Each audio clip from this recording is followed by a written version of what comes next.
Good morning everyone.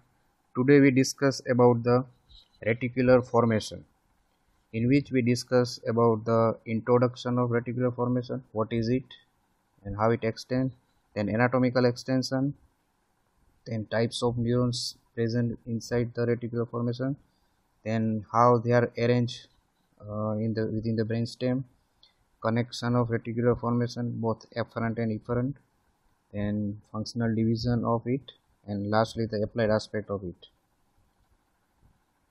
Now, within the introduction, reticular formation is what? Where it is located? The reticular formation is defined as a diffuse ill-defined mass of the nerve cell clusters and interlacing nerve fibers which occupy the entire length of the brainstem. Now, how it look like? When we see through light microscope, there is a appearance of the vague network of nerve cells and nerve fibers. So when this reticular formation is stimulated, it produces the arousal, or we can say consciousness. So ultimately this reticular formation is connected with the consciousness. So it maintains the consciousness through its ascending reticular activating system, one of the functional division of the reticular formation. Now according to development, this reticular formation is phylogenetically primitive one. So that represent the old reticular core of the brain, and within it contain the vital centers. Now in case of primitive vertebrates, there is a diffuse arrangement of the neurons was named as reticular. So reticular means diffuse arrangement of the neurons.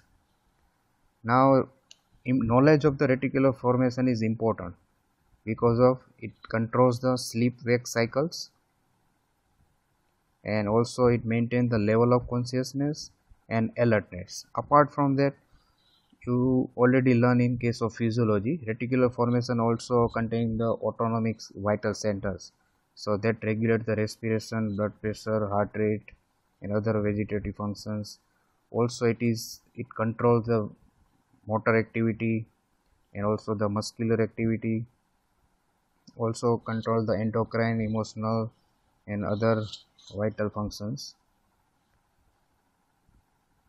Now anatomical extension of the reticular formation, how it extends cranial to caudal. So starting from caudal, it extends in the neurons of lamina of 7 number of spinal cord, gray matter of the spinal cord, along with spino-reticular and reticulospinal tracts. So that is the caudal limit of the reticular formation, as we seen in the previous diagram here. This is the reticular formation, and that present within the brainstem, that is midbrain, pons, and medulla oblongata. So reticular formation contains the diffuse network of the neurons and nerve fibers. And rostral, it may extend up to the diencephalon. So diencephalon contains the thalamus, hypothalamus, subthalamus, epithalamus. So from diencephalon to spinal cord, there is extension of the reticular formation. Now peculiarity of the reticular formation. First is it containing the tegmental core, and that is connected to all level of the neurexis from cerebral cortex and limbic system to spinal cord via ascending and descending fibers. So descending influence is conveyed by the cortico-reticular fibers, medial forebrain bundle, then reticulospinal tract, autonomic nervous system, corticotactile tract. So these are the descending fibers through which it connected with the other parts of the CNS. Second peculiarity is these pathways are mostly polysynaptic, means it consists of both cross and uncrossed fiber as well as ascending and descending fibers. Then they conveys the non-specific sensation and act as an anatomical substrate to adjust the degree of arousal, modulation of sensory input, integration of vital functions, and tonic and phasic motor activities. So in short, this is about the anatomical extension, introduction of the reticular formation and peculiarity. Now, types of neuron present within the reticular formation. So, reticular formation containing the different pathways, ascending and descending, containing the different types of neurons. So, there are mostly 2 or 3 types of neurons. First is, most of the neurons are isodendritic. So, that can be seen in this diagram. Isodendritic, that is present within the brainstem. That is the Golgi type 1, and they having a long extension, long dendrites processes are there, and they having a branching pattern which look like a spokes of the rimless wheel. Spokes of the rimless wheel. And few are the idiodendritic and allodendritic.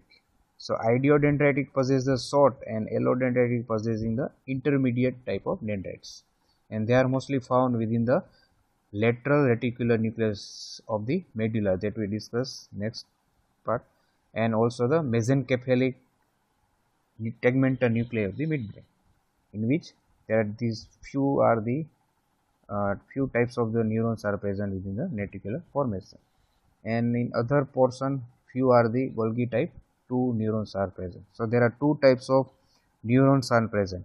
Mainly these isodendritic neurons are horizontally present, and its processes are connected with the reticular formation, and they are arranged along the right angle with the, or we can say right angle to the long axis of the brainstem. These isodendritic types of neuron, and they are connected with the thalamus, particularly the intralaminar thalamic nuclei and ventral anterior nucleus of the thalamus, and also they are connected with the forebrain, that is the orbital cortex, orbitofrontal cortex, and from this thalamus means diencephalon, further it projects into the different portion of the cerebral cortex. So these type of neurons are present within the reticular formation. Next to this, arrangement of the reticular nuclei within the brainstem. There are three bilateral longitudinal columns or zone are present. So starting from median to lateral, in case of midline region or median region, the location of this reticular nuclei, they are called as a Raphe nuclei. They are the median Raphe or a paramedian zone.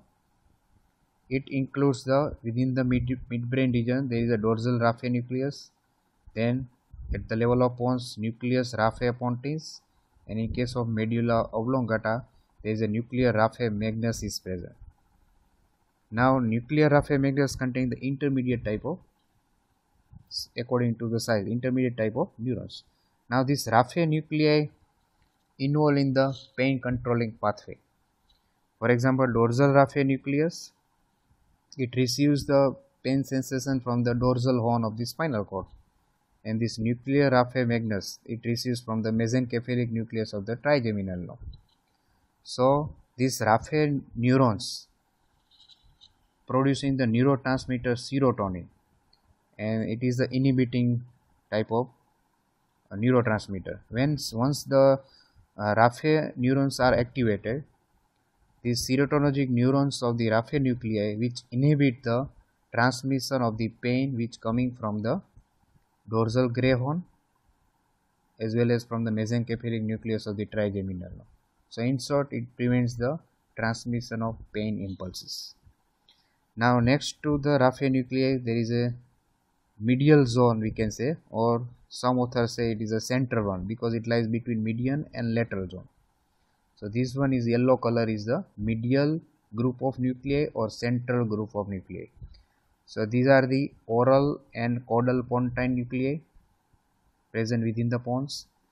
Then within the medulla oblongata, parvocellular nucleus, gigantocellular nucleus, and this one is the ventral reticular nucleus.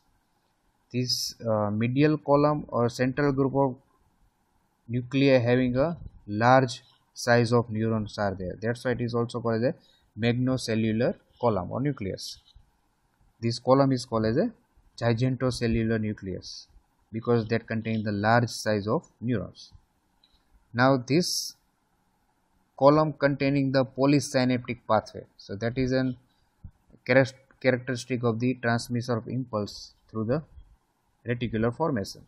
So means it containing the both ascending as well as descending fibers.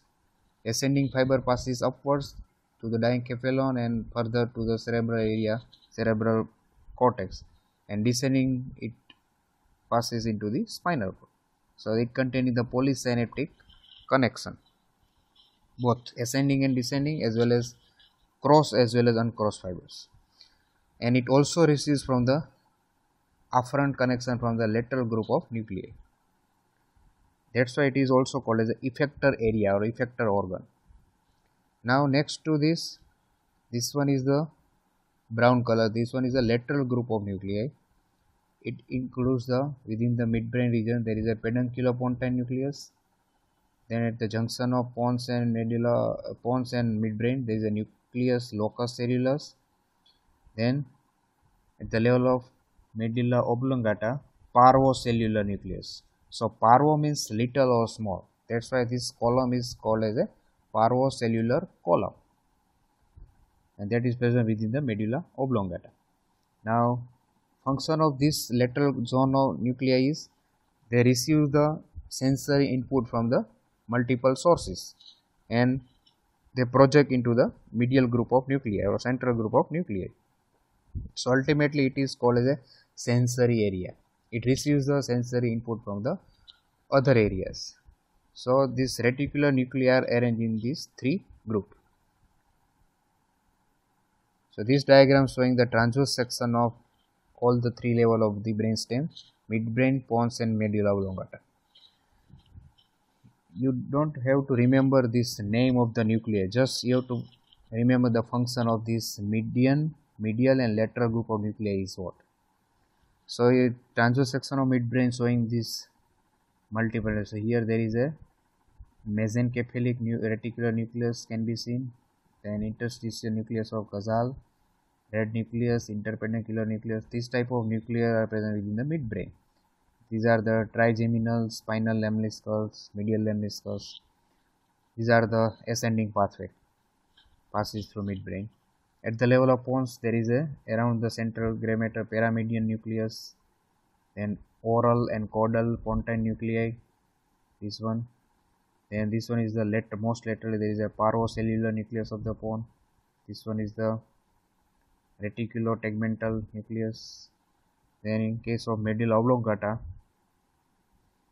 around the hypoglossal nucleus there is a parahypoglossal nucleus, lateral one parvicellular, medial one that is a gigantocellular reticular nucleus. This one is the lateral reticular nucleus. This lateral reticular nucleus actually it is the part of the medulla oblongata, present on the ventral aspect of this medulla oblongata and dorsal to the this olivary nucleus. And these are the paramedian position. There is a raphe nuclei or paramedian or median group of nuclei. So this diagram showing the location of this all the three zones of the reticular nuclei within the brainstem. Now we discuss about the connection of the reticular formation. So reticular formation receives information from the almost all the principal parts of the nervous system, and in turn it projects directly or indirectly to the other parts that receives from the portion. Now reticular pathways are the polysynaptic, both descending as well as ascending, both cross and uncrossed fibers. So as a result, when there is a stimulation on the unilateral aspect, it produces the bilateral responses due to this polysynaptic connection. Now first of all, afferent connection. This one is this brown color line that is related with the afferent connection. So it receives from the various sensory pathway like optic, acoustic, gustatory, olfactory. These are the various sensory pathways, and it also receives from the spinal cord as a spino-reticular pathways. So this spino-reticular pathway finally end within the cerebellum and from the spino-reticulocerebellar pathway. So it is an important pathway for carrying the exteroceptive sensation to the cerebellum. Then also the trigeminal pathways are there. In short, all these pathways are having a collateral channels with the reticular formation present within the brainstem, and from here this fiber passes through diencephalic nuclei, that is the nuclei of the thalamus, reticular nuclei, and from here third order neuron arise and finally relay into the different areas of the cerebral cortex. So this portion from the functional division, one of the functional division of the reticular system, that is ascending reticular activating system. So once this system is activated, so that maintain the arousal, or we can say consciousness. So this ascending reticular activating system maintain our sleep wake cycles. Okay, so that maintaining the alertness. It also receives some sensory input from other areas, other parts of the central nervous systems like cerebral cortex, cerebellum, basal ganglia, then diencephalic area, then limbic system, and also from the red nucleus, substantia nigra, as well as habelunar nucleus. So these are the different afferent connection of the reticular formation. Apart from that, it also receives some activity of the reticular formation, that is how hormones and chemical substances such as adrenaline, acetylcholine and carbon dioxide, and also some drugs like anesthetic drugs, tranquilizer, barbiturates. So these are the afferent connection of the reticular formation.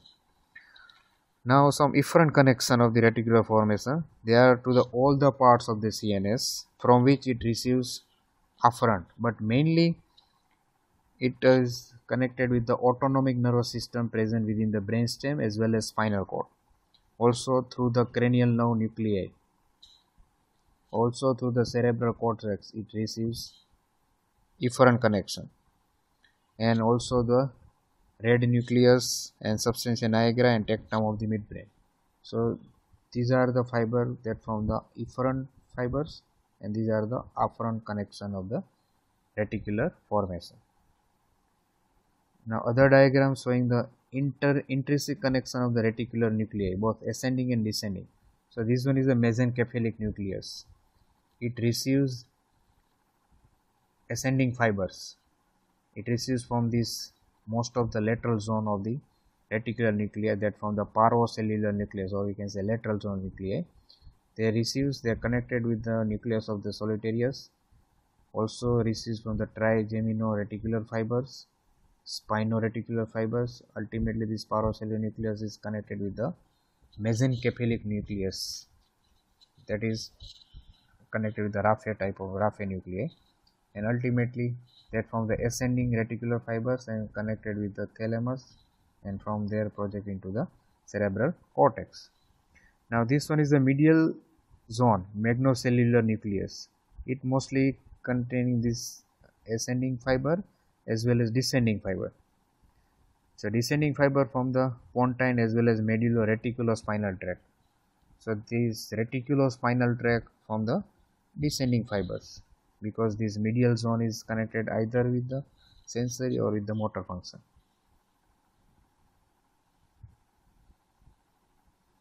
Now functional division of the reticular formation. First functional division that we already discussed, that is the ascending reticular activating system that maintain the alertness and consciousness through different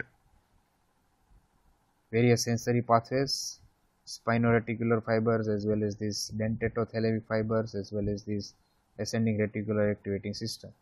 So it maintains the alertness or consciousness. Another functional division that is related with the autonomic centers present within the brainstem. So this diagram showing the respiratory center present within the brainstem.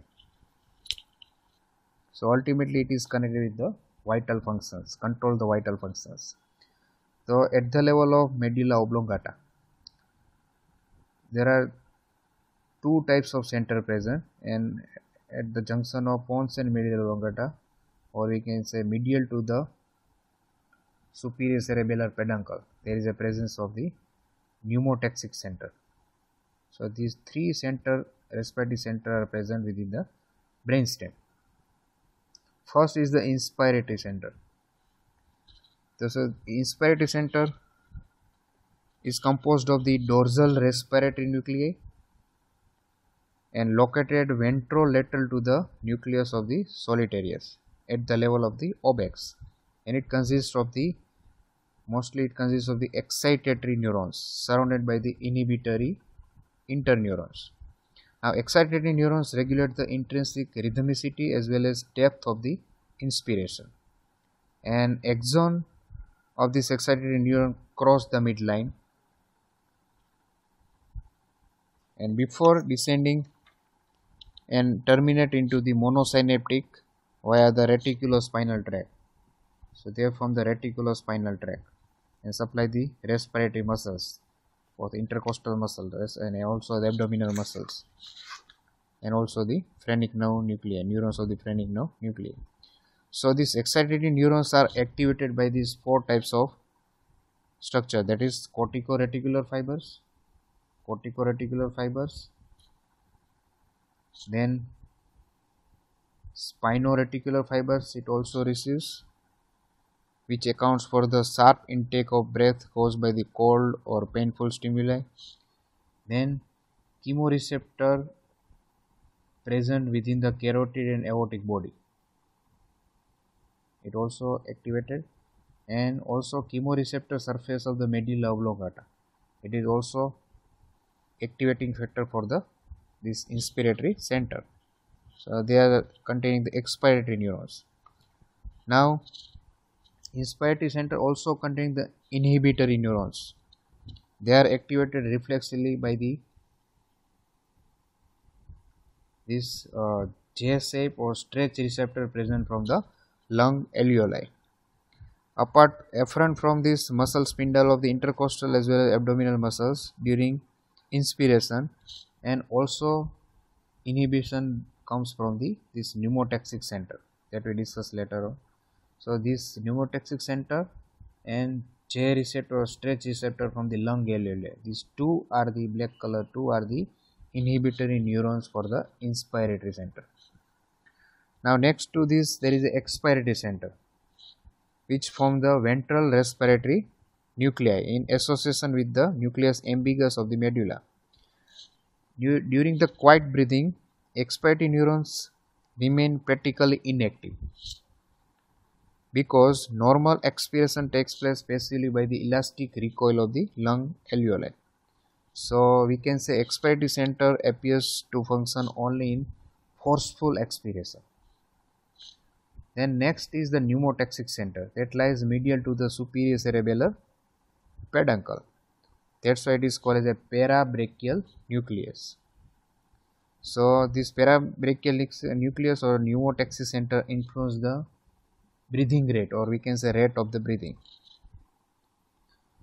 So this is about the respiratory center present in the brainstem from the descending reticular activation system. So this is another functional division of the reticular formation.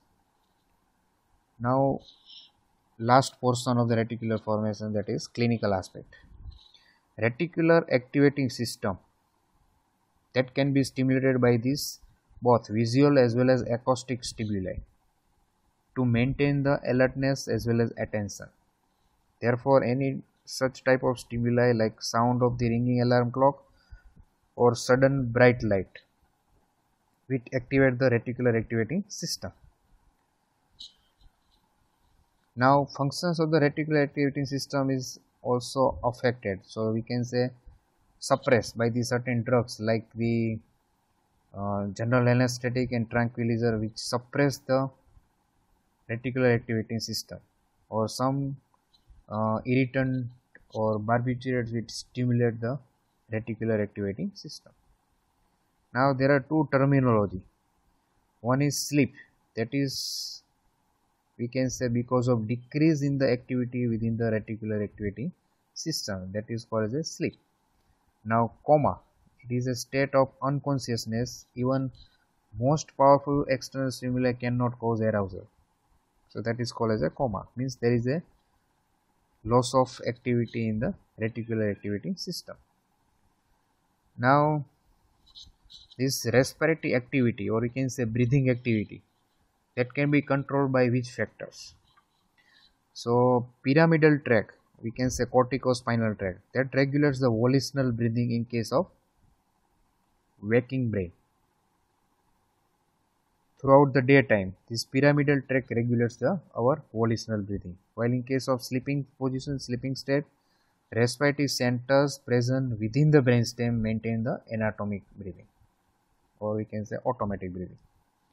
So in case of there is injury to the pyramidal tract, that can be respiration can be continued by this respiratory center present within the brainstem. But if there is a injury to the medulla oblongata containing this vital center, there are chances of stoppage of the breathing and patient may can die. So that is called sleep apnea syndrome. So this is about the volitional breathing and automatic breathing controlled by the pyramidal tract as well as the respiratory center. So this is about the reticular formation. So you have to remember just what is reticular formation, where it is located, and it is involved in function of which type of activity. So more recently it is believed that both non-specific network of reticular formation and highly specific neural system evolved together as a indispensable and interdependent contribution to the total response of the organism. So you have to remember just it maintaining the sleep wake cycles and also involved in the respiratory autonomic functions. So I hope you understood very well. Thank you.